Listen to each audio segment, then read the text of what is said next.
All right, we are days away from the NFL draft, and I am giving you my last mock draft of the year. I am doing this from the perspective of if I am the GM, these are the moves that I am going to make for my team. I'll explain each move as I make the move. And also, there's going to be quite a few trades, including players and people moving up. So it's going to be exciting. Hang around for that. So let's start here with the first overall pick. The Jacksonville Jaguars are on the clock. I have been a big, advocate for the Jags going offensive line here. I understand that they franchise tagged Cam Robinson. He was never the answer. He's not going to be the long-term answer. I view two tackles in this class as elite prospects, and I like the signings that they made this offseason, but still, if we go Aiden Hutchinson here and our defense is okay, great. But what if Trevor Lawrence doesn't take the next step? Does it really matter for our franchise? What is the most important thing? And to me, the most important thing for our franchise is Trevor Lawrence taking that next step. So let's give him everything that he needs to take that next step. I am drafting Evan Neal here with the first overall pick. Yeah, I'd want to move back, but I just don't think anyone wants to move back with me. Okay, I just don't think anyone wants to make that move. And now if I'm Detroit, I'm sitting on the clock. Aiden Hutchinson is staying in state. He doesn't need to go anywhere. I don't need to tell you why he is one of the best players in this draft. That is a huge win for the city of Detroit. At the end of the day, Jacksonville just has other priorities. If it's my team, I need to give Trevor Lawrence everything that he needs to succeed. And now the Houston Texans are on the clock. There's a lot of different ways that we can go here. Okay, we need help in many different areas. So you can see PFF says needs every single position. So I'm actually going to switch it up because sometimes I've gone tackle here. I think that makes a lot of sense to go tackle here if we want to give Davis Mills some more protection. Our offensive line isn't terrible. However, let's go get a true alpha dog on the defensive end side of the ball in Sauce Gardner. Sauce Gardner is going to Houston, baby. I know a lot of people are going to dislike that pick, but for me, let's get a true alpha, a true leader on this team, someone who can step in day one. He has that swag, right? He rocked up to Cincinnati and said, "Call me Sauce." They said, "No, you got to earn that," right? After a couple plays, he earned that name.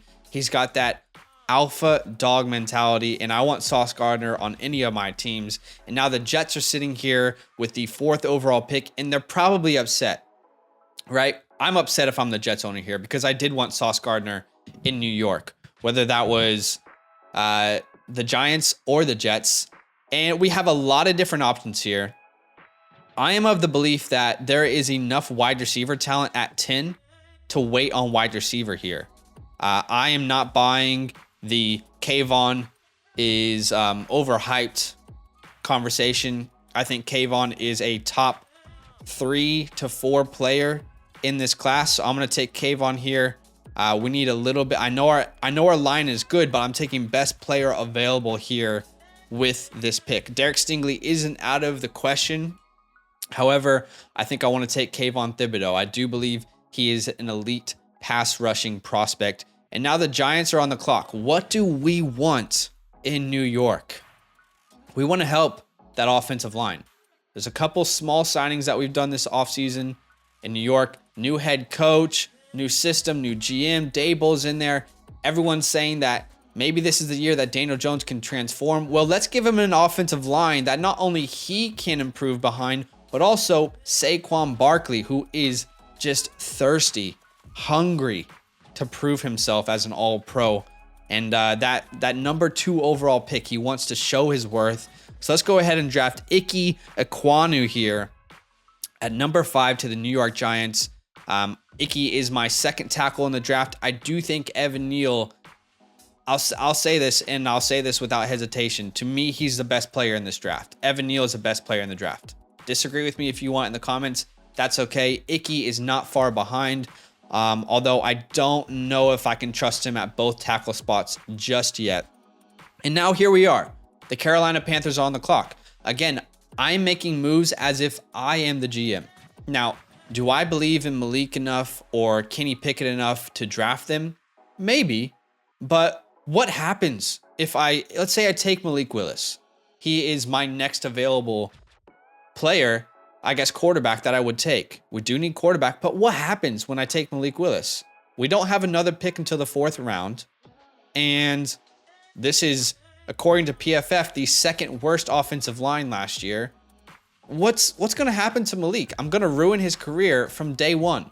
So if I am on this team, if I'm owning this team, I'm addressing the offensive line, and I'm going to draft Charles Cross. Yes, 3 tackles in the first 6 picks. And if you'll notice, there is no positional offensive players off the board just yet. We have to improve that offensive line there. And honestly, when I look at these, I keep hearing Kenny Pickett. Is Kenny Pickett really better than Sam Darnold, or is he new? That's the question I want to ask if you're watching this. Is he really better than Sam Darnold, or is he a new name? Do you know what I'm saying? I'm not sure that he is, at this point, a better prospect. Now, the New York Giants are back on the clock. There's a couple different ways that we can go here. With our first pick, we took Ike Ekwonu. A lot of people have Trayvon Walker as either the first or second player off the board in this draft. I see the athleticism. I see the upside.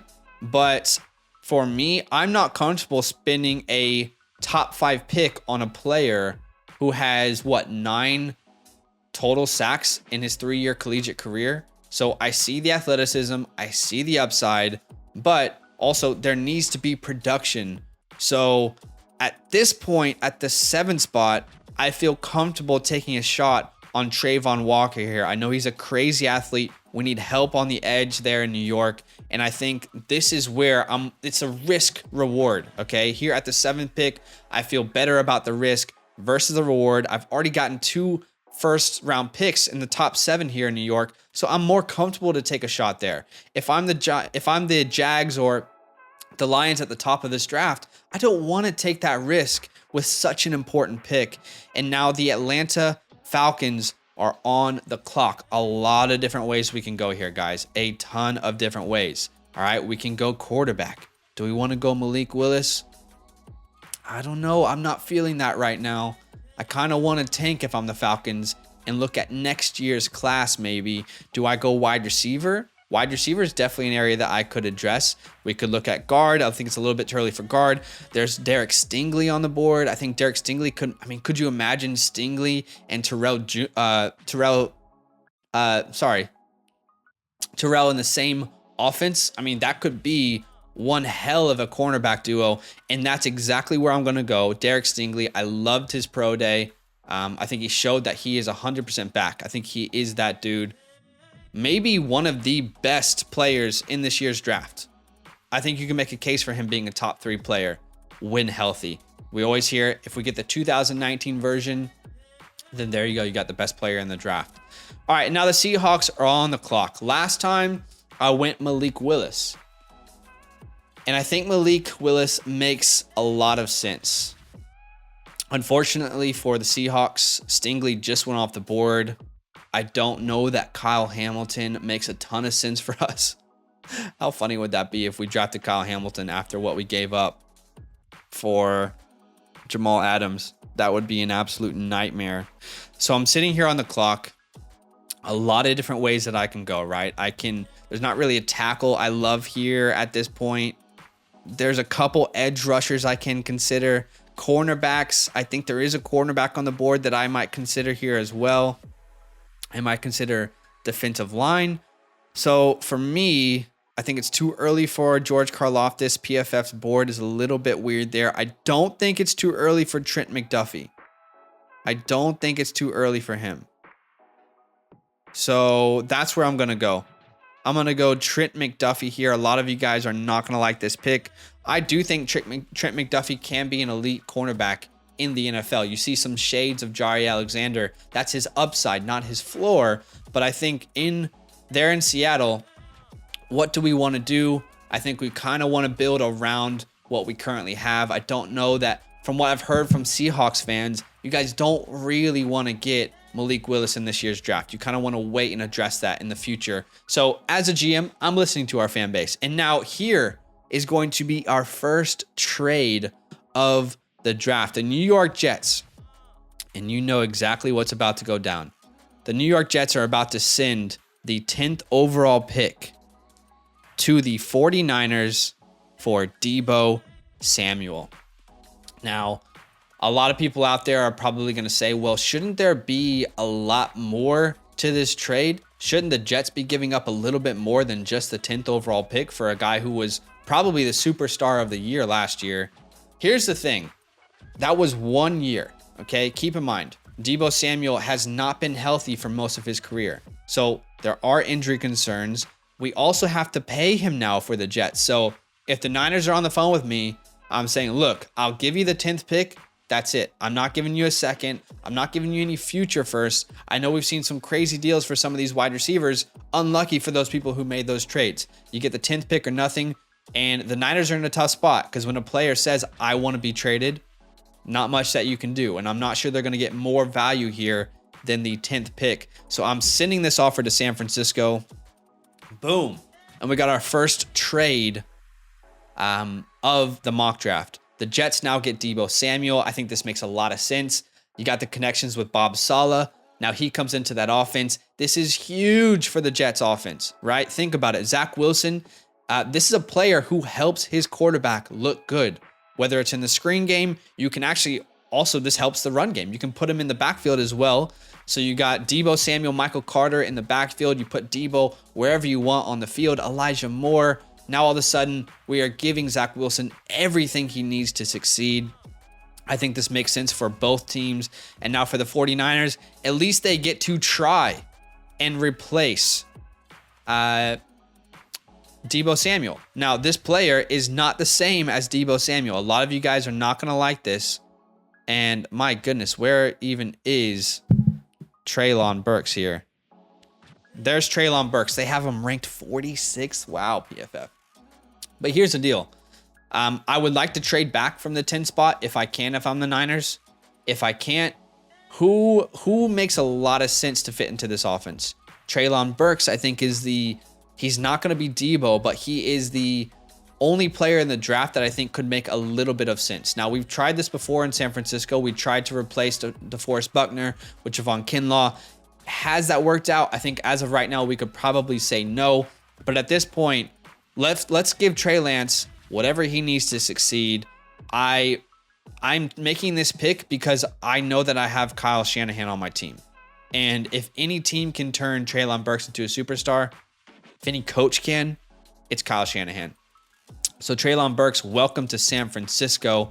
And now the Washington Commanders are on the clock, ladies and gentlemen. This is a huge pick for this franchise. Now, this player has vocally said before that he wants to be like one of the greats in Washington, like Sean Taylor, and that is Kyle Hamilton. I think if he slips this far, Washington would be silly. We would be silly not to run this pick in. I'm a Washington fan. I'm not worried about Kyle Hamilton. I know the 40 time wasn't so good, but what do we see on film? And on film, we see him dominating the field in every aspect as a safety. So I like that pick for Washington. They didn't have to move up, and that defense gets more and more scary. Yes, wide receiver is a need for us, but I think there's a lot of depth in this year's wide receiver class, and we can address that in the second round. Now, the Vikings are on the clock. If I am the Vikings GM, let's be real with ourselves. New head coach is in town. I know we just extended Kirk Cousins, but can I sit here and say that Kirk Cousins is going to lead us to a Super Bowl? I don't think so. Now, is Kellen Mond going to develop into a starting quarterback? I don't think so. So if I am a GM, I have not heard anyone talk about this. I'm happy to look like an idiot, but if I am a GM, this is where I see Malik Willis going off the board, baby. This is probably my favorite landing spot for Malik Willis. It is probably the least likely landing spot. But look, we need a cornerback. Stingley's gone. McDuffie's gone. So is Sauce Gardner. Is there a cornerback that you really want there? Is there a guard that you want to take that high? Maybe we'd like to trade back. I don't see Karlaftis as a good pick here. Maybe we go defensive line, but let's get Malik Willis. This puts pressure on Kirk Cousins, and now Malik Willis steps into a situation where he's got Dalvin Cook in the backfield along with Alexander Mattison, a decent offensive line that we're continually improving, Justin Jefferson, a connection that he can continue to grow with. Maybe we're seeing a San Francisco situation where Kirk can start the entire year because we need Malik to take a year off and learn this offense, learn how to play in the NFL. I love this fit there in Minnesota. Roast me if you want to. And now here we are with the 13th pick of the draft. There's a lot of different ways that we can go here. Pretty much every position technically is a need for our team here in Houston. But for me, the first pick, we went Sauce Gardner. Our second pick, I feel good about the offensive line. I don't want to reach on offensive linemen. So let's improve that wide receiver core. All right. And I'm going to get my favorite wide receiver in the entire draft in Jameson Williams. Welcome to Houston, baby. Now we've got a lot of speed all over the field, and Brandon Cooks, Jameson Williams, these guys are going to be able to stretch the field, open up some of the middle of the field for Brevin Jordan as well, who I think could be a second-year breakout. I like this. Davis Mills, you got everything you need, baby, to succeed. Let's see what you got. Now, the Baltimore Ravens were up. We're on the clock. And now I think this is where we see one of those big boy defensive linemen go off the board. Jordan Davis just feels like he should be a Baltimore Raven. This is a franchise with a great history of big body defenders. Jordan Davis, welcome to Baltimore. A team that I think is the favorite to win the AFC North. I know the Bengals won it last year. Maybe you could say the Bengals and the Ravens are the favorites. I mean, that's a tough division, right? Really, really tough division.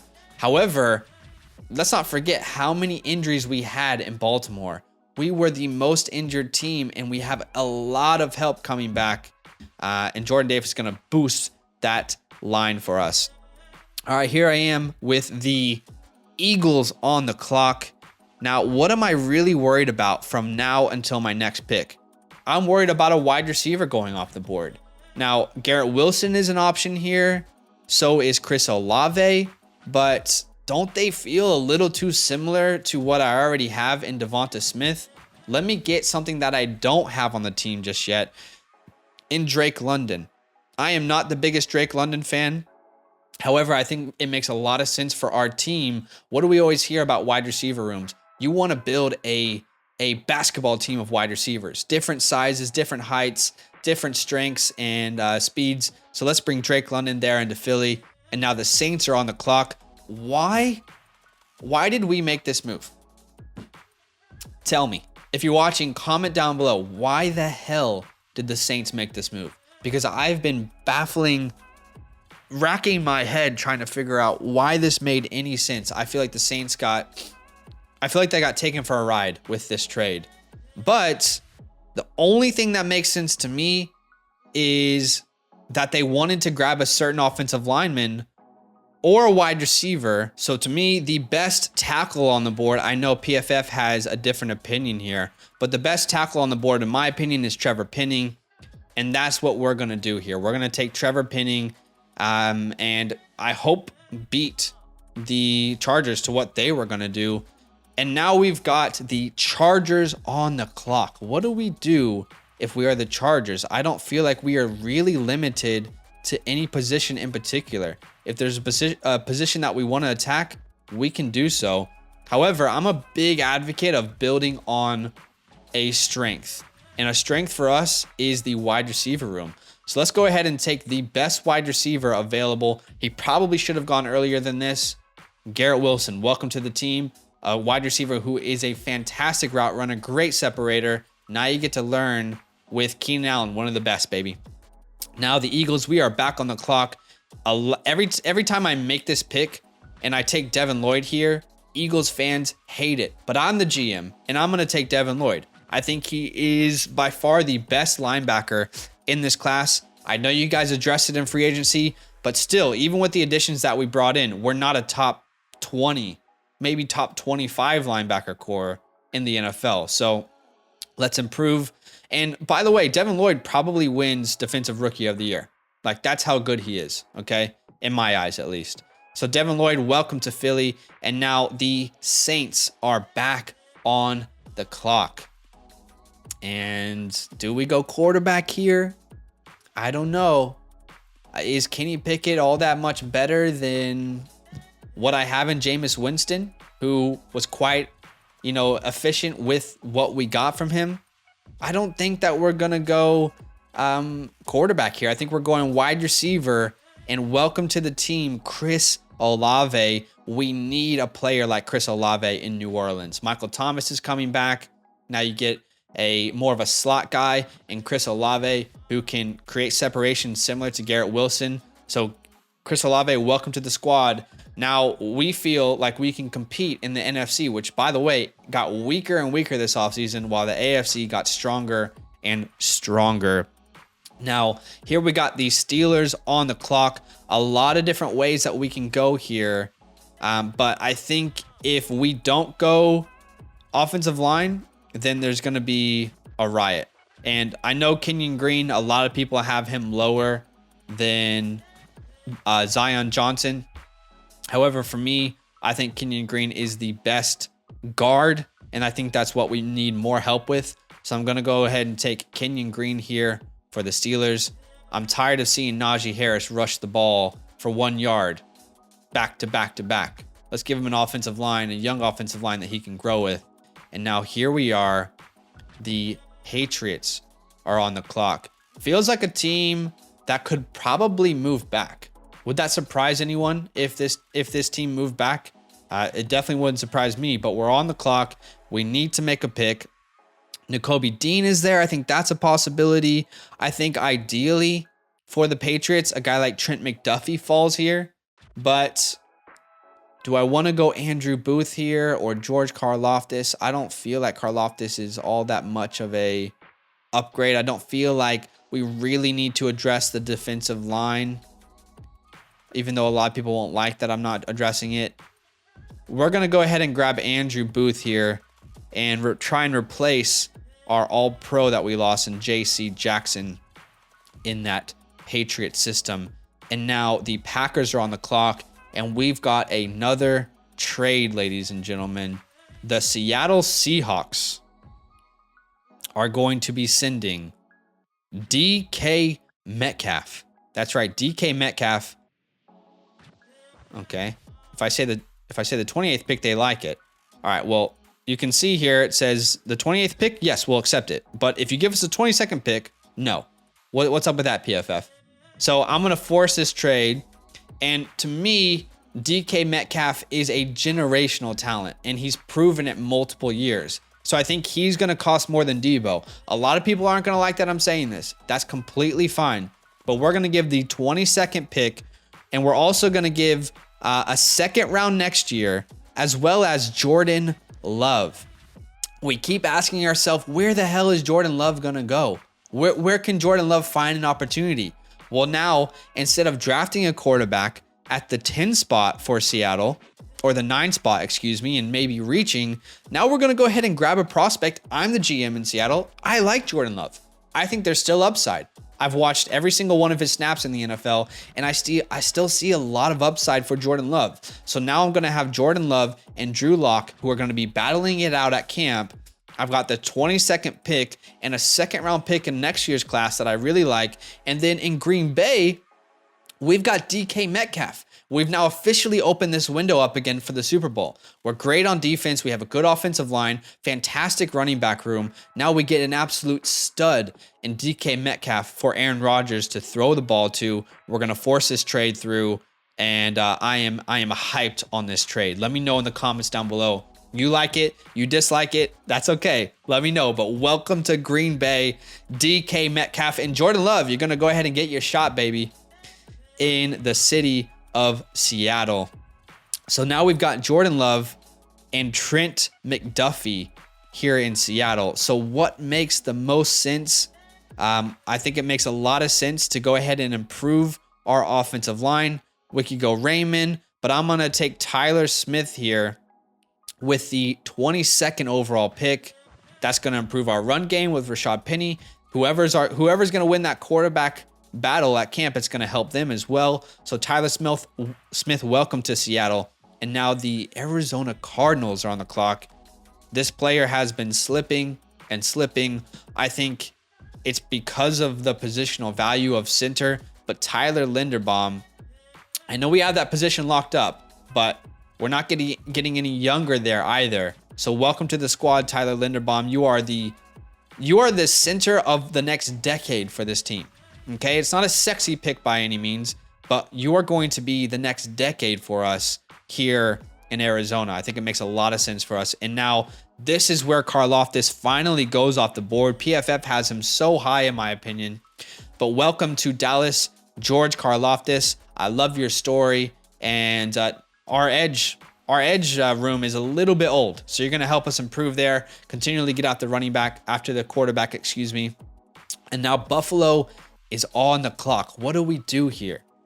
I know I went Breece Hall last time, but I don't think I should have let Devontae Wyatt get off the board there. We need to continually build this defensive line. I know we went edge last time in the draft in 2021, but why don't we go ahead and take the best player on the board, which is Devontae Wyatt. Welcome to the team, Devontae Wyatt. We need to continue to stop the run in the playoff, continue to get to the quarterback, and Devontae Wyatt is probably as good as Jordan Davis was, but no team really had the need until now here in Buffalo. So welcome to the squad, Devontae Wyatt. And now the Titans are on the clock. Now this is where it gets interesting, and a lot of you guys are going to absolutely hate this pick.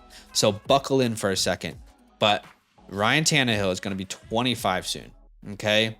And we saw what we saw. We all saw the same game last year, right? Where he choked through 3 interceptions in the playoffs. We could have easily won that game if we had Kirk Cousins, right? So why don't we go ahead and maybe reach, but I don't think Desmond Ridder is going to get out of the first rounds this year. So we're going to go ahead and draft Desmond Ridder. He can sit for a little bit, and then he can take over for Ryan Tannehill mid-season.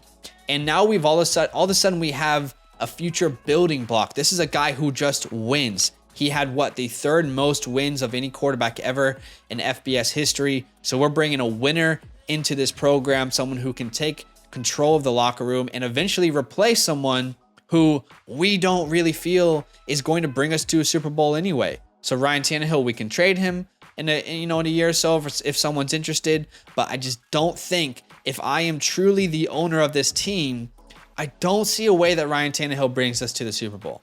I just don't see that happening. And I know that there's other needs, but let's see what we have in Desmond Ridder. I like this move personally. You can let me know if you dislike it. And now here we are with the Tampa Bay Bucks on the clock. And honestly, shout out to PFF. What is up with your big board, man? Jermaine Johnson should have gone way earlier, but there will be a player that slides in the NFL draft. Maybe it's Jermaine Johnson, but he's not sliding any further than the 27th pick there. He probably should have gone way earlier. That's an oversight from me.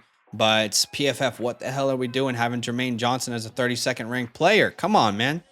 Now here the Packers are on the clock. A lot of different ways that we can go here in Packerland. Remember, we already have DK Metcalf on the squad. I don't think Nakobe Dean is out of the question. I don't think a safety is out of the question. I do think wide receiver is probably out of the question at this point. So what we're going to do is we're going to take the best offensive lineman on the clock. I don't know why PFF has Rainman so high. I like him, but I don't think he's better than Zion Johnson. So welcome to the team, Zion. You're going to continually help us. You're going to help the run game. You're going to help Aaron Rodgers as he ages. Welcome to the squad, brother. And here we are with Kansas City at the 29th pick. I made a pick last time. A lot of people didn't like, but I'm going to make the same pick again. George Pickens, welcome to the squad. All right. If we want a true alpha dominant wide receiver, George Pickens is the answer for us. I know a lot of people keep going Jahan Dotson. I like Jahan Dotson, but I personally believe that George Pickens is a better prospect overall. If it wasn't for the ACL, we're probably talking about him as a top 10 pick in this year's draft. I've heard a lot of people have some worries with his hand size, but let me ask you, Does he have issues dropping the ball? No, he doesn't. In fact, he actually has one of the best career drop rates of any wide receiver in this class at 2.1%. A lot of people want Christian Watson here. I don't like Christian Watson as much as I like Pickens. I don't think Christian Watson is a first-round pick. He, on the other hand, does have a lot of issues with dropped catches, okay? His drop in his career drop rate, is over 12%, which is worse in the class by far. So we're going to go George Pickens here, a guy who I think can be, like, for the next decade, he can have such a great connection with Patrick Mahomes. So I like the pick there. And now we can do anything with this second pick. We can go defensive lineman. We can go cornerback. Last time I went Kyer Elam. I think Kyer Elam makes a whole lot of sense. But why don't we go Arnold Ebiketie out of Penn State, a guy who's continually rising up people's boards. We need some help. We don't have a young edge rushing crew there. And we need to be able to get after the quarterback. That was something that we really struggled with last year. So let's go ahead and get younger there with Arnold Ebiketie. And now the Bengals are on the clock. Last time I was able to give them Tyler Linderbaum. Now it's a little bit more difficult, but I think I'm going cornerback here. Welcome to the team, Kyer Elam. If he can stay healthy, he's going to be a great player for us, and he is definitely an upgrade over Eli Apple. And now here, the Lions are on the clock. There's a lot of different ways that we can go here, okay? I know the popular pick, I know the sexy pick here, guys, is to go get someone like Matt Corral or Sam Howell for the 5th-year option. But to be honest, if I am actually the owner of this Detroit franchise, I think I want to be average again this year, because I think I want to try and go for a quarterback next year. So I don't really think it's a huge priority for me to get better at the quarterback position. However, I would like to get better at safety. And Lewis Scene's on the board. Do they not have Daxton Hill at safety? Daxton Hill's a safety. I don't know why PFF has him here as a cornerback. But we're going to take Daxton Hill here. And he is our safety of the future there. He fits the MCDC mindset. We got much better on the defensive side of the ball with Aiden Hutchinson and Daxton Hill. Now, I will say again, the one oversight, the one thing I don't feel great about in this mock draft is Jermaine Johnson falling all the way to 27. Jermaine Johnson could go as high as 13 to Houston. So that's an oversight from me. But let me know, guys, what do you think of this draft? I know it's a little bit controversial. I know there's some picks that you guys might not like, but I had a lot of fun doing it. So let me know. Comment down below. Yo, what's good? Thanks for watching. We got a lot more videos. A lot more. If you want more videos. Watch now, it. You can also subscribe. Right now. If you want to. You need to. And lastly, don't forget that you can sign up to support the show and get exclusive content by going to patreon.com/fantasylandfam.